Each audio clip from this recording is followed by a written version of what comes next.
Уулсын домог хотолон роман шинэ хэсгээ уншиж эхлэе. Өнгөрсөн хэсэгт автаа мориндоо мордож ангар шаргал моринд угаа эсгэрэн хатруулав гэд төгссөн байна. За тэгээд энэ зохиолоо сонсож байгаа шүүдэр цэцэг бэ суугт зохиол сонсдог хүмүүс subscribe дараарай. За одоо зохиолоо уншъя. 2 жилийн өмнө Бэй Ань Ван номхны хотгоос Өгөөдөө хааны үр ачтаа үлдээсэн үнэт шүтэн алтан дэвтрийг буцаан авчрах аянд хотолон гүнжийн хамт явсан Харцаг, Чанва, Барс, Баавгай, Улас Мөнхбаатар, Хатан зоригт Бүргэд Баатар ахалсан билээ. Номхон хүн тайжийн хотогт болсон эцсийн тулаанд Бүргэд Баатарын цор ганцгүй үлэмж их биет наргаанч зантай Баавгай Баатар амиа алдсан юм. Тэр тулаанд Бүргэд Баатар өөрөө ч олон шархтаж удам залгах ганц хүүгээ алдаад эргэн ирж өжиг удаан хэвтэрт байхдаа Автаа Баатарыг өргөмөл хүүгээ болгосон түүхтэй. Автаа эцэг эхээс өнчирсэн. Харин Бүргэд Баатар насан залуудаа гэргийгээ алдаж насны бөхсөнд хүүгээ алдсан тул Харцаг Баатар хотолон гүнж хоёр Бүргэд Баатартай Автааг өргөд авчаач өсгөн гэхгүй санаамар сайхан тэнгэр баганцсан хүү дэргэдтэй нь байна шүү дээ гэж хошигнох маягаар хэлснээр эцэг хүү хоёр болгосон ажгүй. Нуурын хадад эргээс зүүн тийш тархтаан уулсууд өнөөх мөрнүүд чиглээд баларсан байв. Ил тархтаан зүүнээс ирсэн хулгайчд бололтой гэж Автаа таамаглалаа. Хотолон маргааш нөгөөдрөөс хүрээнд ирэх үз. Их зайран их авган ойр ойрхон тэнгэрт морилоод байхад алтан дэлт гүүгээ алдчихаар сэтгэл санаа нь ямар сайн байх вэ? Тэр гүүнээс гарах унгал зөвхөн хотолоонд л тохирох шандас сайд хараа булаам сайхан хүлэг болно доо гэж бодсоор Автаа Баатар уулууд хатруулав. Тархтан хар хаддын даваа тийш өксөх замд хад жимсний ботонд алтан дэлт гүүний сүүлний алтарсан ус орооцолдсон үлдсэнийг олжээ. Автаа хулгайчдын мөрөөр зөв орсондоо баярлан цаашлахтаа хожим өөрийнх нь хойноос Бүргэд Баатар нэхүүл илгээх юм бол тэмдэг ологдё гэж суран осортой мөнгөлсөн зээрийн шагаагаа уйж орхижээ. Энэ шагаа түүний багын тоглоомоос үлдэж хоцорсон эрхэм нанд эдэлээ. Хүүгээ төрөхөд хааны их авд мордсон байсан Сүбэхэ агтчин эргэж ирэхдээ нуган үрээ үзээд энэ шагааг мөнгөлүүлж хүүгийнхаа хүзүүнээс зүүж өгч байжээ. Хард цөлөгдсөн орх оронгүй бидрэн тэнүүчилсэн зовлонт жилүүдэд нь энэ л шагаа гээгдэлгүй хаанч хаягдalгүй өнөө хүртэл Автаад байсаар бойд. Их зөндөр даваа уруудах замд хоржигнох уулын горхины эргээс бүсний тэгэнд зүүдэг мөнгөн суурьтай улаан цацаг олжээ. Цацагны мөнгөн суурьнд бадам цэцгийн дэлбээ цогсон идэж. Тангадуудын бүсний тэг ийм улаан торгон цацагтай байдаг үлээ. Автаа тэр чимгийг авч өөртлөөд арьсан толомдоо ус дүүргэж авлаа. Нар тонгоо могц ууланд жавран. Тэртээ доор зайсан нуурын цэв цэнхэр ус тэнгэрийн тасархаа мэт мэлтийн үзэгдэх аж. Автаа халуун намраар үстэй дээл авалтаа нүш. Зузаахан цэмбэн дээл өмсөж гарсан жиндүүлж эхэллээ. Богцносоо зузаан ноос нөмөргөө гарган нөмрүүл уулын жаварт жинтхэн саарч морио тавирлаа. Хүмүүл тангадууд наадам наргаанд автсан гэртэн зочилсон гичэнд гэргийгээ найр талбаж өгдөг хүмүүс гэлцдэг. Урд нь номхон хунтаажид аль бүргэж явахдаа Автаа хами хаваар хүмүүл тангадууд гэж толгойтой өсөө хосч халуун зунаар мануул суусар захтай өрмөг илгэн дээл өмсөж бүсний тэгнээсээ торгон цацаг унжуулсан улс бөөн бөөнөрөө хингэрэг цанд илдэж явахыг үзсэн билээ. Тэгтэл хоёр талаар сэрэх ихц цавчим хадан дээрээс хайрах чулуун нуран тар турхийг чимээ гарч моринж өргөв. Тэр зүг харваас харлаг тех магнайлсан янгрын сүрэг тууранаас оч бутарган бараг л толгой дээгүр нь дүүлэн өнгөрөх аж. Энэ даваагаар бууж дараагийн уулын сугаар ороосон аянчдын жим дагаж явах зур ичиж амжаагүй таруух дошин дээрээ болтолцохыг үзээд ганц сум нисгэн алдчихав. Уулын тагтад амьдардаг тарууг талынхаас ч том. Үс нь өнөг болгоных мэт сорлог сайхан байдаг үлээ. Тийхүү явсаар бүрий болохын алдад нүдэнд нэгэн улбар шаргалын бүртсгэв. Үнэг гэхэд томхон, чон гэхэд улалдсан улбар зүстэй их дэлтэй тэр амьтныг лавлан харах юм бол ил тархтайд нэн ховор үзэгддэг галт чон байхаж. Апта морьныхоо амыг татлаа. Үнэхээр галт чон ассан гал мэт улалдсан барсгар хадан дундуур цахилж явхаж. Номоо онлон хараалж байтал чон эргэж харлаа. Хэдий 100-аад тохоо зайд давхиж яваа хатал тэр амьтны биеэс галын оч авалцах мэт шар гэрэл сүмэлцгийг үзжээ.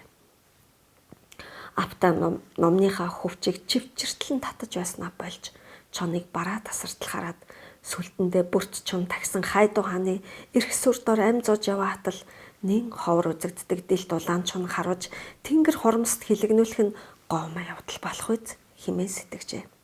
Нумаа татчихсан баруун гарынхан 7 урд дунд хуруу чимчгэнэн бат арихаж. Апта нумаа мөрлөд морноосоо бууж таруугаа өвчлөө. Уулын тарвах том, үс нь болгоных шиг сорлог сайхан байдаг. Апта тарганы арсигнүүд ирмэх зур өвчиж дэрэгдэг хадан дээр сэврэхээр тохоод гал тулан махын чаналаа. Жижиг хумбан тогоонд тарганы мах пор буцлан үлэрхсэн ходоод нь хоржигнон хоол нэхнэ. Дээшээ харуул халил өндөр хадан дээгүр илээ тас шууд тарганы махны өвдөл цөвдлийг шүүрхээр эргэлдэж байлаа. Апта ширээ шиг жижигхэн дөрвөлжин хадан дээр махаа гарган богцноосоо давс гаргаж цацаад амтархан идлээ. Тарганы шинэхэн мах шувууных шиг зөөлхөн белор марцуу зан өгтэй шүүслэгхэн уягч гэж чихтэйхэн намрын чихэн өдрийн сэрүүнд өөхөн царцдгүн сайхан шүү. Апта тарганы махны талыг нийдэж бараад тураг махтай 2 мөчөнд богцолж үлдсэнийг хурамстын амтад хооллог гэж орхиод сая тавьсан сумаа цэвэрлэн саадаглав. Мориндоо мортохын өмнө эргэн тойронд үзэгдэх аргал ингэрийн сайхан хатсан аргал түүж түлш хийдэг жижиг богцонтой хийв. Гэнэт цас дарах юм бол хээрийн хүнд хуурай түш амин чухал билээ. Тэрээр багада ном сум харуултаа цэц мэрэгнэрээ төмөр болдог тайжийн албатууд баатруудын хөвгүүд дунд эзний хүч чархаг Батуул хоёрыг л бардгүй байж билээ. Тайчдны хөвгүүдийг сургахаар хайдуугийн хүрээнээс харах бол харцаг баатрууд тэнгэр олонд очиж харуулга заадаг асан зуны гэрэлт өдрүүдийг дурсан санав. Тийм нэг өнөдөр хөвөн хүүхэд мэтэв хавгуу тэвхгэр биетэй хөх тэрмэн дээлтэй ажрууг эмэг их Шивкан хатны хамт харуулгын газрын дэрэгдүүр явж өнгөрөхөд тайжаа их хүү чархаг охиныг дуудан ном сум харуулж үзээч гэж найр тавьжээ. Ажруугч хурч ирээд сум харуутал байндаач хүрсэнгүй. Тэгтэн дээрэнгүү замд агуулаа ажруугийг элдвэр гоочлон шоолохт нь өмөрч байснаа. Бас ажрууг охиныг тойрон тоо томшгүй олон гэрэлт цох нисэлдэж байдгийг санан инээмсэглэв. Тэр орой автаа гэртээ хараад ижээ автагаа гурвал илгэн тараг ууж суухдаа ажрууг гүнжээг өмөөснө ярихад ихэн духан дээр нь үнэрлэн зөв хүмүн, эр хүн, хүч чадал дороо бүсгүй хүн, хүүхэд, малд эр бэраа гаргах нь олны шившиг омоотох зүйл огтоос биш. Миний хүү хүч бураан талд зогссон ихээхэн сайхан хэрэг гэж үлээ. Харин эцэг нь тэгсэнгүү. Эмнэг хангалттай ноцолд нь цалам чивчиртэл татсаар эвдэрч үеэрээ мойнисэн париугар гараараа модон тагштай тарга барин ёроолын долоож суугаа аавна. Айда эр хүн эрчүүдтэй л эр бяраа үзэлцгэн зөв гэсэн ч хан ван тайж дээдсийн явдалд харц хүн орооцолдох нь илүүц хэрэг хүмүн. Хамаг муу үлийг дээдс нь тарихатал харин эцэст нь харц дооцсол хохирч хоцордог жамтайг санаж яваарай хүмүн гэж үлээ. Тэгэхэд их хуурж байна. Эзэн ахайтан маань бидэнд инэрэнгүү зөөлөн ханддаг шүү дээ гэд автаа хүүгийнхаа хөлстэй толгойг үнэрлэж байсансан. Эзэн ахайтан гэдэг нь хайдуу хааны Шивкан хатныг хэлж буй хэрэг. Хот улуунтай холбоотой дурсамжууд ямагт эрхэм нандан бодлынхоо чамдад нууж хаяа нэг гарган үзэх дуртай үнэт чулуу мэт санагддаг ажгүй. Харин автаа эцгийнхаа тэр сургамж үгийг ухаарч тогтоож авсансан бол элбэрэлт ичээгээсээ эгнэгт хагацхгүй байх байсансан. Учир нь тэр явдлаас хойш жилийн дараа хайдуу хааны хүрээнд Шивкан хатныг дагалдан очоод одоогийн хот улуун тэр цагийн ажруу гүнжиг их өөртөө ах дуваахан ханхуугээс нөмгөөлн түлхэж унахтал духан хигзрэн цусаагаа ожуулаад уул талаар нэг дуу хатаан бархирч үлээ. Тэгэхэд санамсаргүй тэрүүгээр явж исэн хасан сайдтан ирж учир явдлыг огтоос тунгаалгүйгээр алтан ургийн ханхүүгийн биед халдаж ариун цусын урсган эзэн боолын ёсыг зөрчнө гинэ чи хэмээн балчир автаад ял тулгаж эцгийнх нь хамт эцгүй уулан даваачин цөлсөн билээ. Тэнгэр уулан дах гэртээ хоцорсон ихэн хайр таних балчир хүү хоёрынхоо хаачсныг ч мэдээгүй эргэж тэдэнтэйгээ эгнэгт уулзалгүй хагцсан билээ. Автаа хасан сайдын зардгаар эзгүй уулан цөлөгдөн эхээсээ цаг буцсаар хагцаж өлсөж цангаж явхдаа Баян жанжны албат Онгод аймгийн хэсэг айлтай таарч үл залган Турфан хотод даган очжээ. Орох оронгүй. Очих хаяггүй эцэг хүү хоёр тоосгон хэрэм дотор чулуун байшингууд игэнсэн голдуу аллах шүтлэгтнүүд сууршдаг. Тэр балгадад өнөөх Онгод аймгийн Чинээлэг айлыг түшин хар бор ажилтан зарагцаар автаг 15 нас хүрдэг жил Хувлаа хааны цэрэгт алба хааж эхэлсэн. Автаа хүү ихэндээ Баян жанжны цэрэг байснаа 20 хүрээд Бэйн ван номхон хунтайчин шадар цэрэгт шилэгдэн орсон билээ. 10 наснда Хайдун хааны хүрээнээс хөөгцснөөс хойш 20 нас хүрч 90 цанд хүртэлх 10 жилийн турш ачид ижигээ санан зүудэлсээр л явж. Автаа тэр жил эцэгтэйгээ хамт ихийнхээ хойноос тэнгэр уулыг арлан өвөрлөн ирж хайж сураг ажиг тавьсан ч алтан хэвлэлдээ 10 сар тээж ангир уурга хөгүүлсэн ачтны дэд ачтан сайхан ижитэйгээ учрахын заяа байсангүй. Хуурч ихнэр Шивгэн хатны өргөөг орхиж инхрийнхүү эр нөхөр хоёрынхоо хойноос бидрэн хисүүчлсээр нэгэн хэрэгс айлт зарцуулж хэдэн жил амь зуусаар ганцхан жилийн өмнө амьсгал хураасан байж хонгор залуу насандаа ханилсан гэргийг хуурчин тэнгэр дотсныг дуулснаас хойш агтчин сүбэхэ хагцлын гашуун харамслын гонигийг цээжиндэн тээж хүчрэлгүй жилийн дараа л хан хурамстад морилон отсон ажгүй. Ээжигээ самнан их нутаг элгэн саднаа өгүүлэн хар бор ажилд илжиг мэт зүтгэсээр Турфан хотод өнгөрүүлсэн бага насны он жилүүдээ автаа дурсах тунч дургүй. Бодлынхаа чандад тэр хар бараан он жилүүдийг бунхлан орхихыг л хүснэ. Харин хүрэн туяатай урт гизгээ хоёр салаалан сүлжсэн зөөлнүүдтэй саран өмсгтэй ихийнхээ сайхан дүрийг нүдэ анж байгаад ахин дахин сэргээн сансаар явдаг билээ. Гэвчиг он жилүүд урсгахдаа бодол дурсамжийг угааж урсгах мэт бүдгэрүүлэн арчсаар байдаг аж. Аман хуураар уулын салхины эсгэрээ үүлээ хөвөлсөн тэнгэрийн үзэсгэлэнг хүний илээр хүүрнэг шиг аялгуулан хөгжмөддөг. Уйхан сэтгэлд ижийнхэн хонгорхон дүр он жилийн уртад улам л арилсаар алсарсаар буйн харуулсалтай. Ижийн орон сайл сүний ажлаа амжуулж гүйцээд хүүтэй үлгэр туйл хүүрнэж аман хураар ардын дуу аялгуулан хөгжмөдөж өгтгсөн. Ижи биерийн сан хан харангуй баатар болно гэж автаа гүйлхүү ижийнхээ сүү сайл инхэр сайхан үнэр ханхлуулсан ингэрт нь наалдан туйл сонсч суухтаа хэлтгсэн. Миний хүү томоо баатар ир болно гэд ижийн духын зөөлөн үнэрлдэг байж. Аав нь агцчин учир хүү адуунд сүнсгүй дуртай байв. Тэр хүний ундаг морин бол эрдний сайн чон хүй хүлэг хүрэн морин ундаг санаж энэ хүний мал нь бол араараа дүүргэж өсгсөн ай төмөн хүй хүлэг адуутай өөрөөрөө дүүргэж өсгсөн үе төмөн хүй хүлэг адуутай. Эрдний сайн чон хүй хүлэг гэж ямар хуу хүлэгмөр байдгийм бол хэмээн сэтгэлдээ элдвээр бодож төсөөлөн явдаг байж. Ижитэйгээ хамт илүү олон он жилийг туулаагүй дээ. Эцсийн удаа тухайн үнэрлүүл чадаагүй дээ. Харамсаадч баршгүй. Хичнээн харамслаа гэд болоод өнгөрсөн үйлт явдлыг буцаан эргүүлж харалсан цээжний шархыг эдгэх биш дээ. Хотолоондоо уулзгын цагт адууны ирэлд явхдаа ууланд галц чонуудсан. Бит хоёр дүр бусын аз ивэхийн тэмдэг байх таа гэж хэлэндээ хэмээн бодсоор автаа цаашлаа. Хилэн харна аргагүй л уултай газар дунсан унаг гэсэндээ игц цавчим даваа өгд төртөлгүй хурдан давхина. Талын адуу бол аль хэдийн цуцсан биз.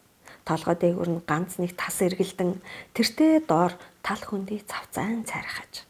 Намрын мөнгөн хэрүү зузаарсаар хэд хоногийн өмнөөс уулын бил тал хөндийг цас дарсан билээ.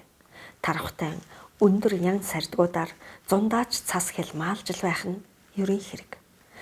Морины туурай дагтарсан цас жахран газар улам л өндөрсөөр байв. ерөөс бүрий болж эхэлсэн тул хадны нүмерт гал асаан аян дайнд авч явдаг жижигхэн тогоондоо борцтой шүл боцолгож идээд одод төгөхөд хадны хүнхэрт эмээлээ дэрлэн цуваан өмрөөд хэвтжээ. Аглаг уулын тагтад одод тэнгэр тоон олж орчлон дэлхийг гэрн олж хээр хонхын цагт эр хүний бодол санаа наалсран эрх зүйлийн тэнгист умбахаж. Хээрийн хомирт одод тэнгэрийн дорын хүү хоноглоход оюун санаа өмүүлэх аар сар зүйлсээс ангижран бодлын хараа цайгаа холих уудамд хөрөх тул эр хүний жаргал эзгүй хээр гэсэн үг гардаг үз. Хэрв хотолооны хөгшин авга Кевчаг ноён гинтхэн тэнгэрт морилоогүйсэн бол өдөд тэр хоёр хуримлан нэг гэртээ орчихсон л байхсан. Тэгтэл орчлонгийн амьдрал хүний хувь тавиланг тааварлашгүй гэдгийг нотлох шиг гинтийн үхэл гашуудлын тайлгын явдал тохиож хурим товлсон цагтаа болсонгүй. Тоонд гэртээ толгой холбон амраг хосын жаргал эдлэн суух байсан автай хотолон хоёр инхүү нэг нь Кевчагийн өргөөрөө одож нөгөө нь ил тархтай даван адууны ирэлд явсан байдаг. Автай нойр сэрүүлцэд мэд догжрах янзгүй. Хотолон ангир бага насандаа ажрууг нэртэй явсан алтан оргийн гүнж. Аптан эзэн ахатын Шивканы ач охин Хайт ухааны гүнж.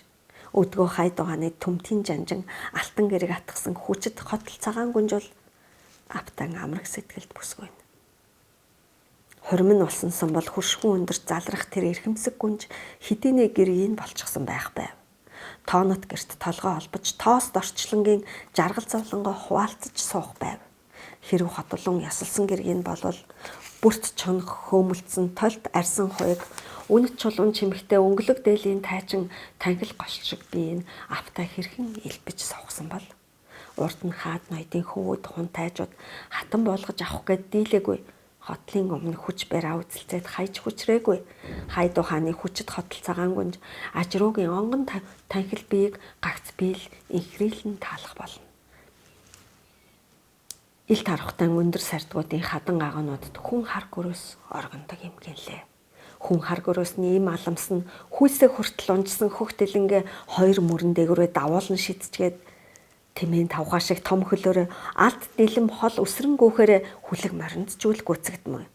Эмэгчин алмас гөрөөс анчин гөрөөчин аянчин жинчин сайхан залуу эртээ тааруул шүүрч аваад мөрөн дээгүүрээ тогчгоод хол өсрөнгөөсөр агуудаа аваачаад төгжчихдэг. Эмэгчин аламсыг ингүү хүчтэн бөгч нугалж барахгүй тул агууд хоригдон хүчин давтаад нар сарны явдал үйлдэхээрээ хууль тачаал нь болоод салж чадхаа болдог юмгин лээ.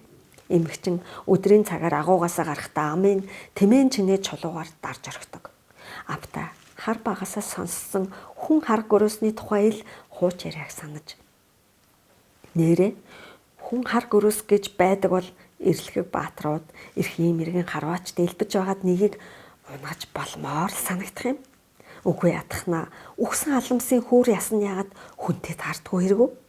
Энэ эзгүй ян сардгаар хоёр бүтэн өдөржин ганцаар тэнсэн надтай юунд аламсын хүүр цогц таарлцсангүй гэж бодсоор зүүд нойрны ертөнцид оцсон байлаа.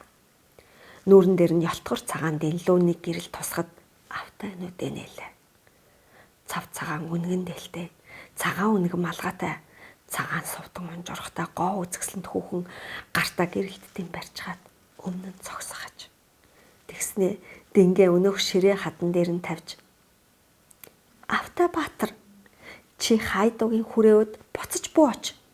Хоёулаа эндээ Эрдэнэсийн агууд хосороо ханилан жаргая гэд яа хийхин зургуу цагаан дээлээ тайлахад бэлгүүс нь хүртэл унжсан урт дэлэн хөхн санджгана. Эмэгчин хүн хар гөрөөс байсан байж. Автай урт хөх дэлэнг нь үзээд цочин царайг нь харуул амаараа дүүрэн соёо яр зайлгсан сэгсгэр үстэй үзшгүй муухай алмас юм яр затал хөхрөн цогсгож. Алмас анх учрахтай гоо үзэсгэлэнт л усын дагны дүрээр үзэгдэн эр хүний нүдийг хуурч сэтгэлийн татдаг гэлөө химээ санаж өсрөн басж илтэй шүүрэн автал хөгшин имийн чанга дугаар хөхрөхөн дуулдан хадан дундор галт чунуулсан хотолон ил дэргүүлсээр давхин отох нь үзэгдэв. Хотолон хэмээн дуудаж хашгираад Автай хар дарсан зүүднээс сэрлээ. Түүдэг гал унтарч үүр цайсан байхаагаад тэнгэрт галт чонын дүрстэй үүл хөвж цасан хялмаалж байлаа. Автай босч зүүдэ манах зур хуурай аргал гарган галт тулж цай чанаж уулаа. Өчигдөр ууланд галт чонтой таарсан. Зүүдэнд хотолон галт чон хүлэглэн илд эргүүлсээр хуй салхи шиг давхин өнгөрсөн.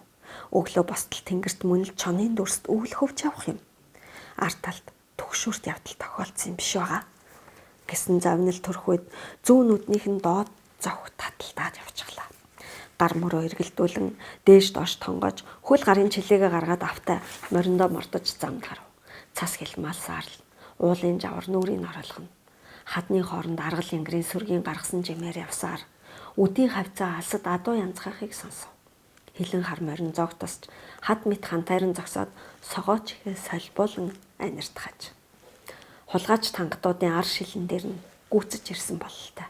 Автай хөрчүүлүүдийн дунд ургасан тахир хайлааснаас морио уяад гутлынхаа гадуур зөөлөн арьсан цөөхий углаж чимээ гарсан зөв рүү хордлоо. Ойр ойрхон хайлаас ургасан барсгар чулууттай хошууг тойртол сэгсгэр өсөн малгайтай тоодгор хүмүн дээлтэй гурван тангад алтан дэлтгүүг нь сарсгар ботноос өөрсдийнхөө мордтой хамт уйчсан харь хилээр чанга чанга ярилцсан утаа май тавьчихсан цайлж суугаа үзэгдэв. Автай дуут сумаа саадагнаас авч онилж байгаад хамгийн бээрхүү тангадын зүрхэн тушаа хараалж байгаад тавьчихлаа. Сум шунган нисч өнөөх тангад хоромхон зурт аргашаа савн очиход нөгөө хоёр нь цочин автайн зүг хараад амандаа үл ойлгохдох юм хашгичаад морд руугаа гүйлдэв. Хялмаалж байсан цас ботарч эхлэв. Автай мориндоо алавхийн мордоод өнөөх хоёр тангадуудын хойноос уухайлан хөөлөв. Эзгүй хойгуур нь ар герт нь аюул төгшөөр тохиосон ч байж мэдэх. Ер нь хотолон үдэд өргөө хүрээнд эргэн ирээд өөрийг харуулдан суугаа үз. Алтан дэлтгүүгээ өтөр түргэн булааж авах минь. Энэ гүнээс гарах унаг хан харанхуй баатрын эрдний чон хүй морь шиг сайн хүлэг болж амраг хотолооныг нь хүссэн газарт нь саадгүй хүрэгдэг итгэл тунаанд болох учиртай юм бай. Цас шамаргалан шуурч эхлэв. Автан өдөөс цасан шамраг нүүр ороолгон хад асах дундуур итгэл түлгэн туурайд тачигнуулан хурдлана. Хоёр тангадын турсаг болсон морд эцэж цоцсон нэлт. Автад орхноо гүйцэж ирээд нумаа хөвчлэн энгийн сум анилан алтан дэлтгүүг хөөж аваа арын тангад руу харавлаа. Салхинд ширүүсэн сумны чиглэлийг ялэмгүй зөрүүлснээс өнөө тангадын сэгсгэр мануулан малгайг онож хийсгэхэд ойлон толгой нь галсхийн нүцгэрлээ. Угаас ус гизгээ хуссан гуйлан толгойтой аж. Тэгтэл түрүүнд нь явсан улаан үнэгэн малгайтай үлэмж биет тангад дүүгэр гарган өөдөөс нь чулуугаар харуулж байна. Авта морныхоо дэлэн толгоогоо нааж дүүгэрийн чулуунаас бултаад дахин нэг сум сугалж өнөөх дүүгэртэй тангадын ар нуруунд зоолоо. Мориндоо хитээсэн том биеийн нэвсгэсхийн уулын ган руу нисгэд унсан морин нэг унгалдаад хөл алтан хойноос нь нисв. Газар бөмбөрдөн хурдлах хідэн сайхан адуу хөөн зогтож яваа. Толгой нүцгэн тангад олзоо хайж мориндоо ташуур өгч зулбан зогтов. Автай 6 алтын цалмаа авч нүцгэн толгойд тангад руу хаяхад нэг муухай ашгараад эмээлээсээ ховхрон унлаа. Хааны баг сүргийн хідэн сайхан адуун донд хурд дэлэн амируулан хурдлах алтан дэлтгүү уулын цуурайг хадаан янцгаасаар тавхина. Автай адууныхаа хойноос хэд чангахан гууглаад цаана нь гарч эргүүлэн тогтоож чадав. Боллоо. Өчигдөр галчин үзэгдсэн аз зэвэхийн л тэмдэг байж. Адууга туусаар мориноосоо унаад цусаа гоожуулан хэвтээ тангад руу очивол өнөөхөрийн хүмүүн гуталтай майг хөлн чичв хийснээ шороо цасан дунд хамаг биеэрээ нэг татганаад нүдэ нээж автайг харав. Амнаас нь цус урсд нүцгэн толгойн цуснд бодогдчихэ. Авта мориноосоо бууж хажууд нь очиод дээрэс нь харуул зэрлэг муурах шиг хар ногоонуудээр аврал ирэн харж ам өршөө гэж сөнгөтөн монгол хэлээр хэллээ. Уухаас үхэр тангад манай хэлээр ярьдаг байх нэ. Алуу босч чадах уу чи гэд хоёр сугнаас нь дэмнэн өндөлөглөө. Ойртод сайн харуул 20 гарч яваал болов гэмээр цэл залуухан ирэж. Муу ярина гэж тангад залуу хэлв. Авта дашмага тонголгоо аманд нь ус балгууллаа. Тэгснээ бэлхүүсээ орон чивчирсэн эр хар суран цалмаа тайлж аваад би юмаа авлаа.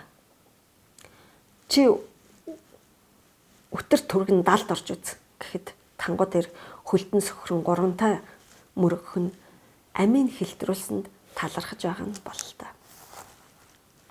За ингээд энэ удаагийн уншилгаад зогсоё. За тэгээд байнга хэлдгээрээ манай сувгийг сонсож байгаа уншигч сонсогчд минь бидэнд ингээд дэмжлэг илгээх юм бол их баярлах болно. Цаашдаа олон уншлага болон дараагийн нөгөө түүхэн контентуудаа бэлтгэж ч гэсэн бидэнд дэмжлэг болно. Тиймээс энд одоо харуулж байгаа хаан банкны дансанд дэмжлэг илгээгээрэй. Баярлалаа.